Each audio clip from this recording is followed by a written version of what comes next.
चुनाव में इतिहास रचने वाली आम आदमी पार्टी के विधायकों ने भगवंत मान को अपना नेता चुन लिया है और 16 मार्च को भगवंत मान शहीद आजम भगत सिंह के गांव में शपथ ग्रहण करेंगे।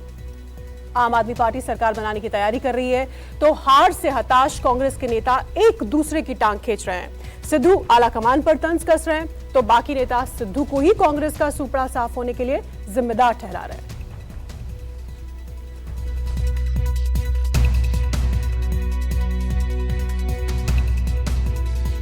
भगवंत मान ने बिछाई चुनावी बसात, जनता ने दे दी प्रचंड बहुमत की सौगात, पार्टी मुखिया ने दे दिया राज तिलक का आशीर्वाद। आम आदमी पार्टी की ऐतिहासिक जीत के बाद पार्टी के मुख्यमंत्री उम्मीदवार भगवंत मान ने दिल्ली में पार्टी संयोजक अरविंद केजरीवाल से मुलाकात की और उन्हें 16 मार्च को शहीद आजम भगत सिंह के गांव खटकड़ कला में होने वाले शपथ ग्रहण समारोह में शामिल होने का न्योता दिया। केजरीवाल से भगवंत मान की मुलाकात के बाद चंडीगढ़ के मोहाली क्लब में पंजाब के नवनिर्वाचित आप विधायकों की बैठक हुई, जिसमें सर्वसम्मति से भगवंत मान को विधायक दल का नेता चुन लिया गया। विधायक दल की बैठक अभी पूरी हुई है और उसमें हमारे माननीय एमएलए बुद्धराम जी ने भगवंत मान जी जो हमारे पंजाब यूनिट के प्रधान भी हैं उनका नाम प्रपोज किया और सबकी सहमति से सबने एक मत होकर उनके नाम पर सहमति जताई है। भगवंत मान जी अब विधायक दल के नेता हैं। 16 तारीख को भगवंत मान जी शपथ लेंगे, हमारे मुख्यमंत्री शपथ लेंगे और उनके साथ हमारी पूरी टीम जो है आम आदमी पार्टी की नेशनल टीम है, सभी वो वहां पे प्रेजेंट रहेंगे। शहीद आजम भगत सिंह के गांव खटकड़ कला में 16 मार्च को भगवंत मान के शपथ ग्रहण की तैयारियां जोर शोर से जारी हैं। गांव के बाहर भगत सिंह मेमोरियल के पास एक बड़ा मैदान है जहां तकरीबन 25,000 लोगों के बैठने की तैयारी की जा रही है। मैदान में एक बड़ा स्टेज बनाया जा रहा है तो थोड़ी ही दूरी पर हेलीपैड भी बनाया जा रहा है। गांव के लोग इस बात से गदगद हैं कि पहली बार कोई मुख्यमंत्री उनके गांव से शपथ ले रहा है। हालांकि गांव वाले ये भी कह रहे हैं कि अगर भगवंत मान भगत सिंह के गांव से शपथ ले रहे हैं तो उन्हें भगत सिंह के सपने को भी नहीं भूलना चाहिए। यहाँ पर सफाई चल रहा है सर, मेंटेनेंस जो भी है ना वो कर रहे हैं सर। बहुत ज्यादा खुशी है सर और सभी की उम्मीदें थी मेरे की कहते बदलाव चाहिए था, वो बदलाव हो गया। बहुत अच्छी बात है कि ये एक ऐतिहासिक स्थान पे ये शपथ ग्रहण हो रहा है। माता की। पंजाब में आम आदमी पार्टी की प्रचंड जीत के बाद दिल्ली के मुख्यमंत्री अरविंद केजरीवाल ने शहीद आजम भगत सिंह जिंदाबाद के नारे लगाए थे तो संगरूर से दिल्ली रवाना होते वक्त पार्टी के सीएम उम्मीदवार भगवंत मान ने भी भगत सिंह के गांव में शपथ ग्रहण का ऐलान किया था। खटकड़ कला में ओथ लेंगे भगत सिंह जी के गांव में, पैतृक गांव में, और अच्छा होगा। इससे पहले कांग्रेस की करारी हार को कबूल करते हुए चरणजीत सिंह चन्नी ने राज्यपाल से मुलाकात कर पंजाब के मुख्यमंत्री पद से इस्तीफा दे दिया तो साथ ही 15वीं विधानसभा भंग करने की सिफारिश भी कर दी। जो पब्लिक ਦਾ ਫੈਸਲਾ ਆਇਆ ਸਾਨੂੰ ਸਿਰ ਮੱਥੇ ਹੈ, ਅਸੀਂ ਉਸ ਤਹਿਤ ਪੰਜਾਬ ਦੇ ਲੋਕਾਂ ਦੀ ਸੇਵਾ ਦੇ ਵਿੱਚ ਹਾਜ਼ਰ ਹਾਂ। ਇਸ ਤਰ੍ਹਾਂ ਹੈ ਕਿ 111 ਦਿਨ ਅਸੀਂ ਜੋ ਕੰਮ ਕੀਤਾ ਉਹ ਅਸੀਂ ਕੈਬਨਿਟ ਦੇ ਵਿੱਚ ਵੀ ਅੱਜ ਪਾਸ ਕੀਤਾ ਹੈ। ਨਵੀਂ ਸਰਕਾਰ ਨੂੰ ਬੇਨਤੀ ਕੀਤੀ ਹੈ ਕਿ ਜੋ ਅਸੀਂ ਲੋਕ ਹਿੱਤ ਦੇ ਫੈਸਲੇ ਪਬਲਿਕ ਹਿੱਤ ਦੇ ਵਿੱਚ 111 ਦਿਨਾਂ ਵਿੱਚ ਰੱਖੇ ਹੈ ਲਏ ਹੈ ਉਹਨਾਂ ਨੂੰ ਅੱਗੇ ਕੰਟੀਨਿਊ ਜਾਰੀ ਰੱਖਿਆ ਜਾਵੇ। पंजाब में आपकी बम्पर जीत ने कांग्रेस की कलह को भी सड़क पर ला दिया है। पहले जो बातें इशारों में हो रही थी अब खुलेआम होने लगी हैं। चन्नी को कांग्रेस का सीएम चेहरा बनाए जाने से नाराज चल रहे नवजोत सिंह सिद्धू ने अमृतसर ईस्ट से खुद की हार के बाद बगावत का बिगुल फूंक दिया है। चन्नी पर तंज कसते हुए सिद्धू ने इशारों में आलाकमान को निशाने पर ले लिया। जिन लोगों ने गड्ढे खोदे सिद्धू के लिए वो उनसे 10 गुना ज्यादा गहरे गड्ढों में दफन हो गए। कौन कहता है बेअदबी का इंसाफ नहीं हुआ? जनता की अदालत में हुआ। समझे नहीं? वो सबको दिखता है। इसलिए मुर्दे का बाल उखाड़ने से मुर्दे का वजन हल्का नहीं होगा। जो चला गया उसे भूल जा। एक नई शुरुआत हुई है, एक नया सृजन है, नई सवेर है। लोगों को आस और विश्वास है आम आदमी पार्टी पे, तभी ये वोट डाली है, बदलाव के लिए वोट डाली है। मेरी शुभकामनाएं आम आदमी पार्टी को। सिद्धू जहां कैप्टन अमरिंदर और कांग्रेस आलाकमान पर पंजाब में पार्टी की हार का ठीकरा फोड़ रहे हैं तो पंजाब कांग्रेस के दूसरे नेता सिद्धू को ही कांग्रेस की इस हालत का कसूरवार ठहरा रहे हैं। कोई सिद्धू को बेलगाम घोड़ा बता रहा है तो कोई उन्हें पंजाब में कांग्रेस का सियासी हत्यारा कह रहा है। कांग्रेस का कल्चर उसके ऊपर कभी आया ही नहीं और कांग्रेस वर्कर को कभी उसने अपना पार्टी का वर्कर नहीं समझा। कांग्रेस लीडर की उसने बेइज्जती की और हर चीफ मिनिस्टर की वो इंसल्ट करता रहा और यही कहता रहा कि मेरे को आप करोगे, मैं अब आपके लिए चलने वाला नहीं हूँ। तो मैंने देखिए राहुल जी और हाईकमांड को चाहिए था कि जब ऐसी बातें हो रही थी जो चीफ मिनिस्टर के अगेंस्ट, दूसरे के अगेंस्ट, कभी धुरी इलेक्शन में जब वो कहा कि बोलो ना कर देनी, तो विन डिसिप्लिन की हाइट थी और हाईकमांड को नुकसान चाहे हो जाता, इमीडिएटली एक्शन लेना चाहिए था, पार्टी से बाहर निकाल देना चाहिए था। है ही बेलगाम,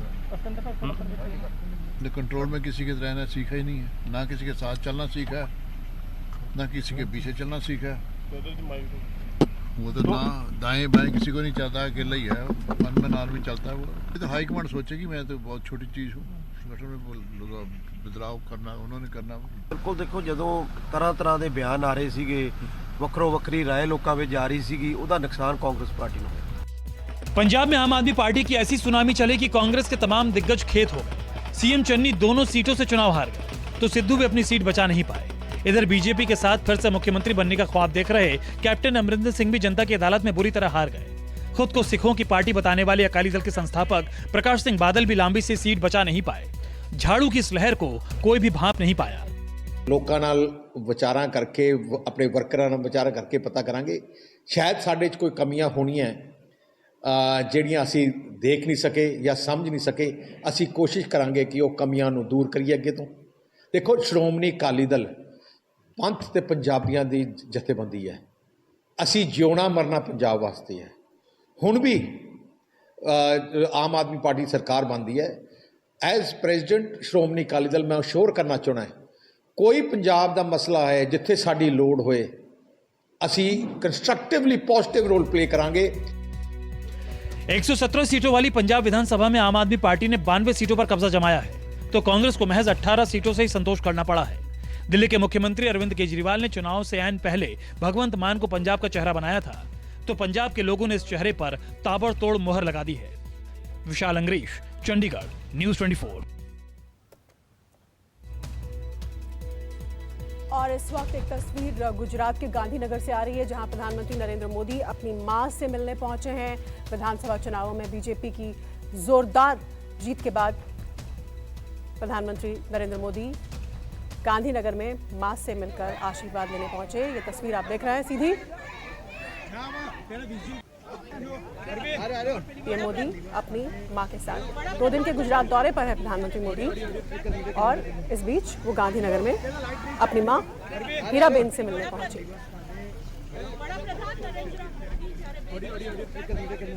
तो ये 2 तस्वीर आप देख रहे हैं, एक तरफ मां के साथ सोफे पर बैठे मोदी और दूसरी तरफ। बीजेपी को चुनाव जीतने की मशीन क्यों कहा जाता है, ये तस्वीर इसी की बानगी है। गुरुवार को 5 राज्यों के विधानसभा चुनाव के नतीजे आए। बीजेपी ने इनमें से 4 राज्यों उत्तर प्रदेश, उत्तराखंड, गोवा और मणिपुर में जीत का परचम लहराया, लेकिन जीत का जश्न गुजरात में मना। पीएम मोदी सुबह होते ही अहमदाबाद पहुंच गए। एयरपोर्ट से पार्टी ऑफिस तक 9 किलोमीटर के लंबे रोड शो के दौरान लाखों पार्टी कार्यकर्ता सड़क के दोनों किनारे खड़े रहे। पीएम मोदी विक्ट्री साइन दिखाकर उनका हौसला बढ़ाते रहे, बीजेपी की बढ़ती ताकत का एहसास दिलाते रहे।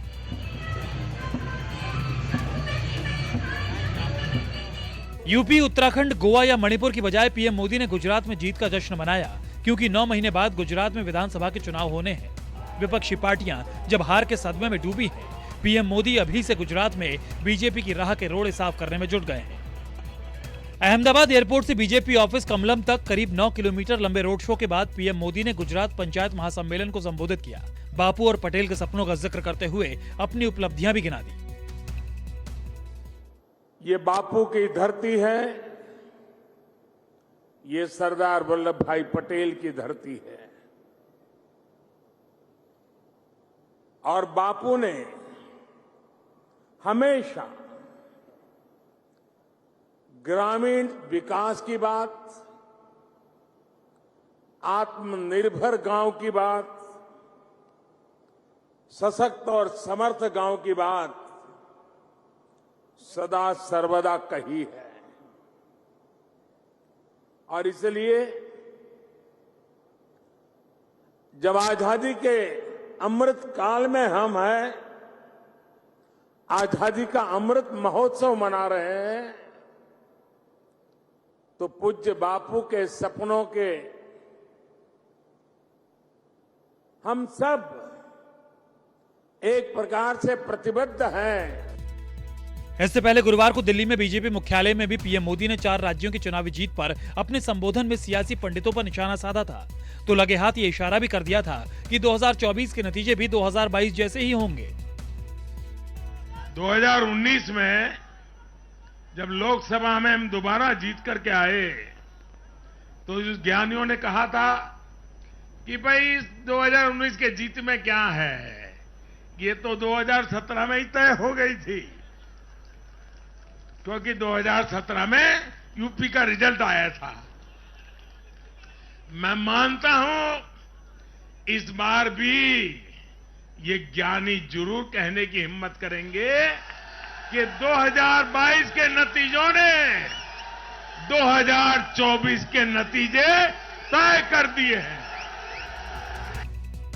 हालांकि जाने माने चुनाव रणनीतिकार प्रशांत किशोर ने पीएम मोदी का बयान को जनता पर मनोवैज्ञानिक दबाव बनाने की एक चालाक कोशिश करार दिया है। प्रशांत किशोर ने ट्वीट किया, भारत की लड़ाई 2024 में लड़ी जाएगी और उसका फैसला तभी होगा, प्रादेशिक चुनावों में नहीं। साहब ये जानते हैं और इसलिए प्रदेश के चुनावों के इर्द गिर्द ऐसा उन्माद खड़ा करने का चालाक प्रयास है जिससे कि विपक्ष के ऊपर एक निर्णायक मनोवैज्ञानिक बढ़त हासिल कर ली जाए। इस फर्जी अफसाने के चक्कर में ना फंसे। यूपी में बीजेपी को हराने के लिए समाजवादी पार्टी का प्रचार कर चुकी पश्चिम बंगाल की मुख्यमंत्री ने भी बीजेपी की जीत को लेकर ईवीएम पर शक जताया, तो साथ ही 2024 की लड़ाई के लिए कांग्रेस के नेतृत्व को कमजोर करार दिया। लेकिन ममता के पूर्व सिपहसालार और पश्चिम बंगाल में विपक्ष के नेता शुभेंदु अधिकारी ने साफ कर दिया कि ये नतीजे 2024 के नतीजों की ही झलक है। मेरे को जो लगा कि इतना ईवीएम का खिलाफ में कंप्लेन हुआ and Banaras DOM is also suspended so far I know, I have seen the paper. इस ईवीएम मशीन को उठाने के लिए, तो ईवीएम मशीन को छुपाने के लिए, तो ये तो बहुत बड़ा ये ग्रीवेंसेस है। ये बहुत सारे लूट भी चला है। अखिलेश को डिप्रेस नहीं होना चाहिए, अपसेट नहीं होना चाहिए, जनता का पास जाना चाहिए और इसको चैलेंज करना चाहिए कि हर इलेक्ट्रॉनिक मशीन को, जो हम कहते हैं कि फॉरेंसिक टेस्ट होना चाहिए, कि ये वही मशीन है जिसमें लोगों ने वोट दिया और वही मशीन है जो दोबारा लेके आया। जो पंजाब में नहीं हुआ कि पंजाब में आपका वर्कर्स प्रोटेक्ट किया है, हमारा इधर में भी यही करने चाहते थे। हमारा इधर में भी हम लोग मशीन को गार्ड करते हैं, लेकिन यूपी में गार्ड करने का कोई तरीका नहीं है। तो अखिलेश अगर हारा है, बीजेपी अगर जीता है, तो पॉपुलिस्ट वोट के लिए नहीं जीता है, पॉपुलर मैंडेट नहीं मिला, लेकिन इसको मशीनरी का मैंडेट मिला। किसका बंगाल का मशीन अच्छा था, अभी यूपी में हार गया इसलिए मशीन गड़बड़ हो गई है। ये छूटा हार के डर से ये सब बोल रही है। उनका खुद का पार्टी जब जीतते हैं तब उन्होंने बोलता है कि ईवीएम एकदम ठीक था, जनता का आशीर्वाद है, जनता का राय है। अभी बीजेपी ने भारतीय जनता पार्टी जीते हैं, मोदी जी जोगी जी जीते हैं, इसलिए ममता बनर्जी बोल रहा है, ये उनका लैंग्वेज है। देखना है कि ये जो म्युनिसिपल कॉर्पोरेशन की इलेक्शन हुआ है उसमें तो पूरा ईवीएम लूट किसको बोलते हैं, क्या डेफिनेशन है, आप लोग बंगाल से सीख लें। चुनाव से ठीक पहले योगी सरकार से इस्तीफा देकर समाजवादी पार्टी में शामिल हुए पिछड़ों के बड़े नेता स्वामी प्रसाद मौर्य भी अपनी हार की बौखलाहट में बीजेपी को निशाना बना रहे हैं। यूपी में बीजेपी की जीत पर सवाल उठा रहे हैं, अपने विवादित बयानों को भी सही ठहरा रहे हैं। वो जो भी मैंने सेंटेंस बोला था उस पर सवाल तो खड़ा होगा। नहीं, हमेशा बड़ा तो न्योला ही होता है। ये बात दीगर है कि नाग और सांप दोनों मिलकर के न्योले को जीतने नहीं दिए। तो वहीं दिल्ली के डिप्टी सीएम मनीष सिसोदिया भी दिल्ली में एमसीडी चुनाव टालने को लेकर बीजेपी पर हमलावर हो उठे हैं।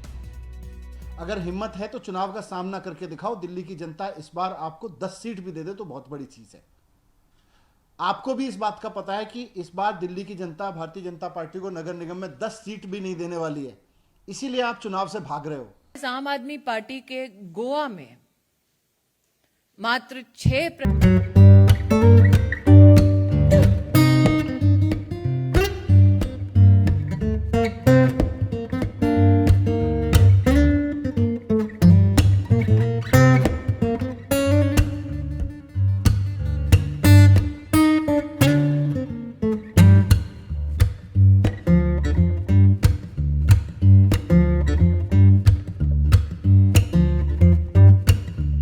हो तो इसे लाइक और शेयर जरूर करें और हाँ, हमें सब्सक्राइब और फॉलो करना ना भूलें ताकि आप देश और दुनिया की कोई खबर मिस ना करें।